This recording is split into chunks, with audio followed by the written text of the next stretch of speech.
Bonsoir à tous et bienvenue dans Calédonia. Voici les titres choisis par la rédaction de Calédonia.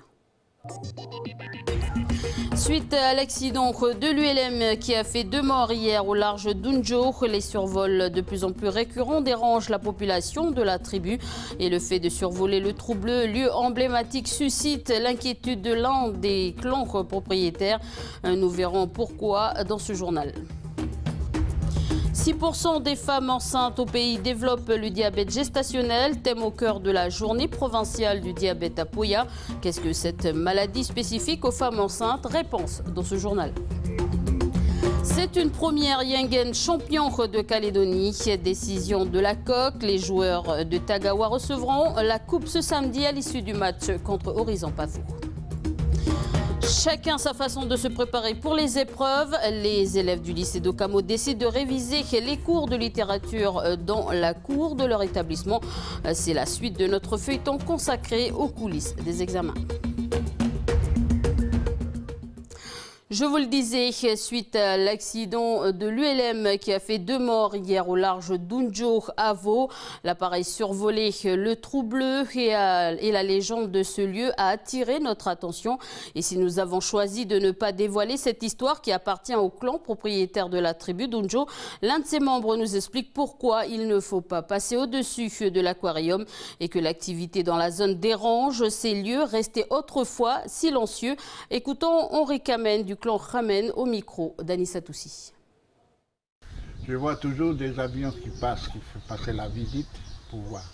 Mais moi, ça me fait mal, parce que là, les cuvées de blé, c'est les tabous pour la famille. Et puis la famille, quand tu vois les petits avions qui tournent vers là-bas, mais dans la cuvette, là, il y a la loi, il y a des tabous, quoi. L'ombre de l'homme, il ne faut pas qu'il passe dans la cuvette. Il faut qu'il passe à côté. Mais si l'ombre il passe dans la cuvette, dans 2 jours, 3 jours ou 1 mois, il y a quelque chose qui va arriver ou quelqu'un qui passait dans la cuvette sans demander l'autorisation la propriétaire. Mais nous, la propriétaire, c'est ça que moi je suis peur de ça, parce que quand les grands-pères ils ont parti, ils n'ont pas donné que si quelqu'un il passe là, il y a quelque chose, la tête ou les malades, il y a les médicaments pour soigner. Non, ils n'ont rien dit. Et c'est pour ça que moi je suis peur que les gens ils passent là. Parce qu'on ne sait pas. Simplement, on connaît qu'il y a les cuvettes, mais on ne sait pas pour faire le médicament, pour guérir les gens. Mais ça, seulement, c'est interdit. Nous, les clans Khamen, on voulait que personne qui passe là-bas.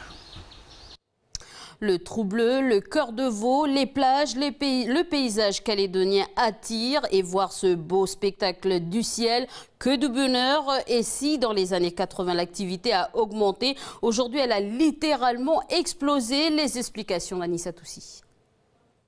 C'est en 1982 que l'activité ULM ultra léger motorisé voit le jour en Nouvelle-Calédonie. Tout commence à Nakutaquin, dans le premier club ULM du pays, avec environ 10 planeurs pour 20 pilotes, le tout géré par l'Association des planeurs ULM de Nouvelle-Calédonie. L'activité se développe par la suite à Magenta, puis en brousse, notamment à Lafoi, Bourail, Koné et Koumak. Actuellement, la PNC de Nakutaquin compte environ 70 pilotes pour 50 aéronefs. À Bourail, on compte 4 ULM de catégorie multi-axe et paramoteur pour 3 pilotes diplômés. 4 ULM sur Koné et 1 à l'hôtel Malabou à Poum. Aucun appareil n'est présent sur la côte Est et les îles Loyauté, mis à part à l'île des Pins qui en dispose d'un. Cette activité a pris de l'ampleur au pays depuis les années 80. De plus en plus de touristes demandent à survoler le pays.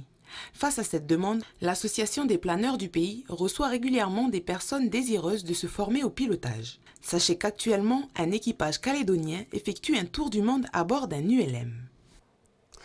40 hectares brûlés, 40 hectares de végétation au lieu dit Pic aux Chèvres dans la commune de Dimbéa. Le feu toujours en cours menace une zone résidentielle et un espace à forte sensibilité environnementale et se dirige vers les plaines d'Adam. Un lieu très difficile d'accès. Une vingtaine de pompiers sont sur le front.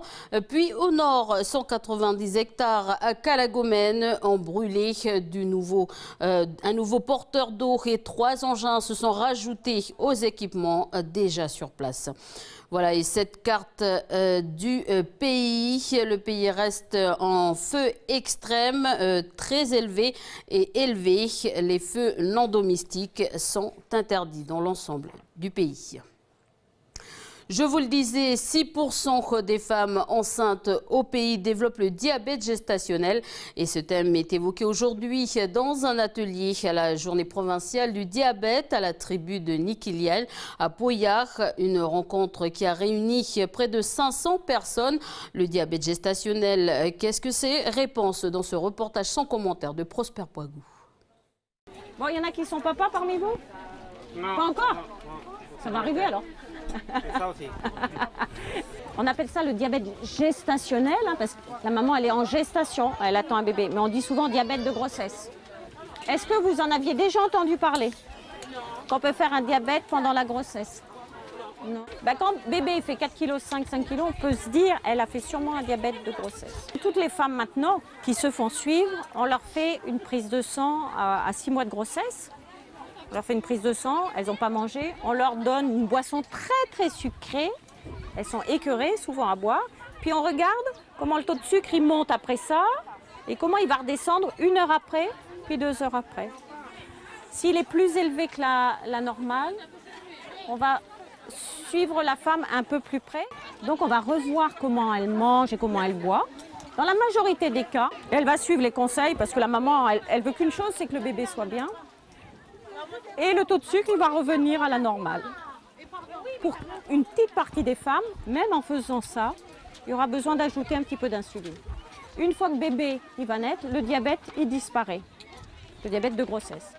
Mais quand j'ai eu un diabète pendant ma grossesse, je peux me dire dans ma tête, ah, mais il faut que je fasse attention, parce que peut-être que dans quelques années, je deviendrai diabétique. Qu'est-ce qu'on conseille à une femme? Par exemple, une femme qui a un diabète pendant la grossesse, qu'est-ce que vous lui conseillerez pour que le taux de sucre il descende? Pas trop manger de sucre, oui. Manger équilibré, donc qu'est-ce qu'on mettrait dans l'assiette? Des fruits. Qu'est-ce que... Les feuilles, oui, ça c'est important. Ouais. Est-ce qu'il y a d'autres choses encore? Est-ce qu'on mange 6 fois par jour? Non. Après, une femme enceinte, quelquefois, on peut lui donner... Alors, 3 fois, c'est pour tout le monde. Les enfants, ils ont le droit à un goûter, mais pas un repas. C'est ce qu'on appelle des collations. Quelquefois, une femme enceinte, on lui donne, parce qu'elle prend son petit-déj à 5 h du matin, un fruit ou un yaourt, ou un petit bout de pain ou un ou deux sao, mais pas un goûter comme on fait en Calédonie. Et dans le monde, en 2017, 425 millions d'adultes sont diabétiques et leur nombre pourrait atteindre 629 millions en 2045, soit 1 personne sur 10.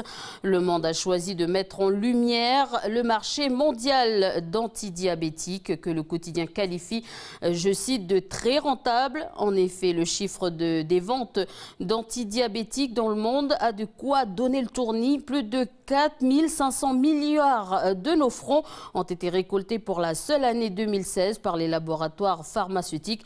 Et si les laboratoires se mènent une guerre féroce pour obtenir la part du marché, le quotidien rapporte que cette concurrence ne semble pas bénéficier aux malades. Aux États-Unis, certains patients débourseraient plus de 90 000 francs de nos francs par mois pour obtenir l'insuline dont ils ont besoin pour survivre. Plus de 300 000 francs ont été remis ce matin à l'association Les Petits Paussements du Cœur. À l'origine de cette donation, le groupe Kamaké. L'argent a été récolté grâce à la vente de leur 3e album. Un hommage rendu à cette association. Elle avait soutenu et aidé le leader de la formation musicale de Yingen, car lui-même avait perdu son enfant atteint de la trisomie 21. Son bébé est décédé à 6 mois. Un second don sera prochainement remis à cette association. Écoutons Geo Nigai, le leader du groupe Kamaké. En fait, le but du projet, voilà, c'était ça, c'était de faire un album pour les enfants malades et puis faire au moins quelque chose de bien, quoi. Nous, en tant qu'artistes et puis en tant que papa aussi, parce que ça peut nous toucher aussi. Un enfant à nous qui est là, ben voilà, on peut compter sur ces associations-là qui sont là pour les aider dans leur confort et voilà, la maladie. Quand je suis parti dans l'idée, je suis parti comme ça un peu à l'aveugle, je ne pensais pas que ça allait bien marcher. D'ailleurs, ben voilà, c'est une des meilleures ventes du territoire. Donc voilà, je les remercie encore. Tous les fans de Kamaké, ainsi que tous les gens qui ont voulu jouer le jeu d'acheter le CD, parce que voilà, comme j'ai dit, le CD c'est pour les enfants malades, et puis je relance l'appel pour dire qu'il faut acheter le CD, parce que après, voilà, ça part pour l'association. Voilà, un don bienvenu à la veille de Noël. Écoutons Béatrice Monnier, présidente de l'association Les Pansements du Cœur. On remercie, donc moi je représente l'association, mais je remercie au nom de tout le monde, donc des bénévoles, des familles et des enfants, la démarche qui a été faite par Géo et tous les artistes du Nord à travers la vente de ce CD. D'abord la confection du CD et la vente de ces CD en faveur des enfants hospitalisés. Donc merci beaucoup à tous les artistes du Nord et on espère pouvoir les entendre, les rencontrer, les recevoir au sein du service de pédiatrie. Alors avec l'argent récolté, on va essayer d'organiser des sorties pour les enfants. Donc vu que pendant les grandes vacances, il y a toujours... les enfants s'ennuient un peu, donc voilà, si on peut, on organisera des petites sorties en fonction évidemment des pathologies des enfants. Ça nous paraît important parce que ça apporte de la joie aux enfants, ça leur permet d'être comme tous les autres enfants, c'est-à-dire malgré leur maladie, ils ont aussi besoin de sortir, de s'amuser, d'être comme tous les autres. Donc aller faire une balade en dehors de l'hôpital, c'est quand même bien agréable. Voilà. Donc on espère que ça va les aider aussi à se rétablir. Voilà, je vous rappelle que l'association vient en aide aux enfants hospitalisés. Elle a besoin de dons et vous pouvez, justement à l'approche de Noël, vous pouvez les joindre au 94 66 77, au 94 66 77. Solidarité toujours, l'association Marie pour la vie reçoit également près de 80 000 francs aujourd'hui. À l'origine de ce don, la classe de 5e B de Madame Tidjine du collège public de Koné. L'argent a été récolté grâce au bracelet vendu, un projet mené par le collège. Pour la petite histoire, la petite Marie est décédée d'un cancer en 2012. Émue, écoutons Maria de Grélan, maman de la petite Marie. Quand la professeure d'histoire m'a contactée pour me parler de l'action des enfants, j'ai été très touchée. Les enfants m'ont appelée aussi. Et de voir que le projet qu'ils ont monté du haut de leurs 12-13 ans s'est concrétisé, ça remplit d'amour et de joie et d'énormément de gratitude envers eux. Ça nous a beaucoup touché cette histoire de Marie pour la vie. Et puis pour nous, c'est important aussi d'aider les enfants qui étaient en difficulté, qui étaient malades. C'est important aussi d'aider, de récolter des fonds pour eux et de les aider, quoi. Elle aurait presque mon âge, donc oui, ça m'a touché. Et je me souviens que ma mère m'avait dit de mettre la pièce, mais que j'allais presque oublier de la mettre. Et je m'en suis souvenu, elle m'avait ressorti le papier. Et puis, il faut penser aussi à la maman de Marie, sa fille qui est morte à cause du cancer. Et puis tout ça, du coup pour nous, la classe 5e B, on trouve ça vraiment important d'aider la maman de Marie et toute l'association. Et vous aussi, si vous décidez d'aider cette association, vous pouvez les appeler au 79 33 92, le 79 33 92.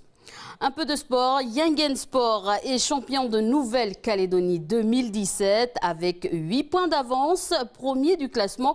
Hier, la commission s'est réunie et a tranché. Le club devrait être pénalisé de 2 points en moins. Et même s'il leur reste une journée de championnat, mathématiquement, les coéquipiers de Bertrand Caille ne peuvent plus être rattrapés par leur dauphin, l'AS Magenta. Leur titre leur sera décerné samedi au stade municipal de Yingen à l'issue du match contre Horizon Patho. Suite de notre feuilleton consacré aux coulisses des examens. Aujourd'hui, nous sommes allés à la rencontre des jeunes du lycée de Dokamo. On a l'habitude de réviser en silence, dans une chambre ou encore en études. Eux ont décidé de réviser la littérature dans la cour de leur établissement. Un reportage de Lindsay Ouamou.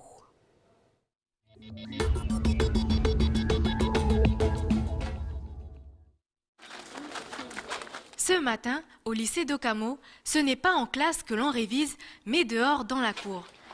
Drebora et ses amis en terminale littéraire révisent aujourd'hui l'une des matières les plus importantes de leur filière. En ce moment, on est en train de réviser la littérature. On est en train de relire les œuvres pour qu'on ait en mémoire de quoi ça parle, des différents personnages qu'il y a dedans, les différents points de vue que les œuvres nous transmettent. Et à la suite de quoi, on va faire des fiches, avec différents thèmes, par exemple la famille ou les lieux dans l'histoire. Le jour des épreuves, les filles auront des questions sur l'un de ces deux bouquins qu'elles ont étudiés durant leur terminale. Et bien sûr, il y a toujours ce livre, ce thème, cet exercice que l'on connaît plus que les autres et qu'on espère retrouver sur nos copies le jour de l'examen. Alors vous espérez tomber sur quelle œuvre? Sur Diperon. Oui, c'est clair. J'ai travaillé sur cette œuvre. Juste André Gide. Voilà. Un peu complexe, mais voilà. Un peu complexe, c'est dur le livre. Aujourd'hui, chacun décide de sa méthode de révision, en classe avec un professeur ou à l'extérieur en groupe. Dans les révisions en groupe, ce que j'aime, c'est qu'on peut partager. Et on peut partager, si tu n'as pas compris une notion, ben, ton camarade il peut t'apporter des éléments, t'aider à comprendre. Et ça fait que tu comprends mieux le cours. En fonction des enseignements, certains professeurs organisent des groupes de travail, c'est-à-dire que pendant le cours, les élèves vont travailler en autonomie, vont réviser en autonomie pour mutualiser leurs efforts, mutualiser leurs connaissances, permettre une émulation. Et ensemble, ça leur permet de travailler différemment et peut-être d'être plus efficaces dans la préparation du bac. Drebora et ses amis sont confiantes. Les révisions paieront. Il leur reste en tout cas un peu plus d'une semaine pour réviser et espérer décrocher leur diplôme. Bon courage et bonne chance à tous les lycéens qui passeront leur examen. Fin de ce journal, merci de votre attention. Je vous souhaite une très bonne soirée sur Calédonia. Après la météo, vous pourrez suivre notre émission Bienvenue dans la bande avec vos animateurs préférés, Jamie Waimo et Michel Pimbé.